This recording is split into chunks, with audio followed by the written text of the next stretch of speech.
Secretary Bessent, earlier this week, you ran an op-ed in the Wall Street Journal echoing many of the points you made in your testimony. And in that op-ed, you promised, inter alia, more jobs, more manufacturing, more deregulation, lower taxes, less national debt, all while maintaining a strong dollar. On the other hand, Stephen Miran, Trump's choice for the chair of the Council of Economic Advisors, wrote a paper last year arguing for weakening the dollar through something he called the Mar-a-Lago Accords, which you've reportedly been placed in charge of negotiating. The president himself has just been all over the map on almost a daily basis on whether a strong dollar or a weak dollar will make America great again. So my question is, what is it? You know, does the administration support a strong dollar or a weak dollar? Sir, I'll work a little backwards. C. Head Myron paper was when he was in the private sector, and I think it related to a range of outcomes.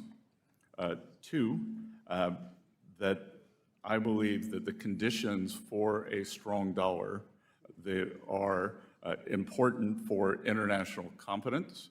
And again, when we think of strong dollar, what is a strong dollar? Is it the composite on the Bloomberg of all currencies? Is it a trade-weighted dollar?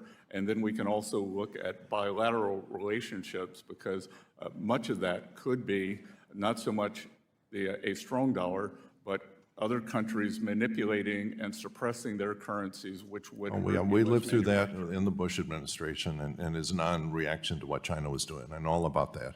But I think it's interesting to look at the historical record here. And I think, you know, I have behind me, you know, a plot of the strength of the U.S. dollar under recent presidents. And I believe your staff has a copy of a one-page handout that could be given to you if it's easier to read.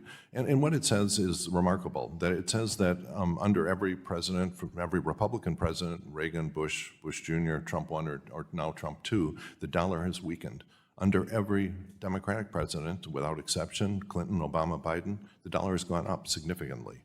And I don't think that's an accident. I think it's because of all the factors, including predominantly the confidence that the U.S. will maintain a well-regulated and well-governed economy and a fair place to do business.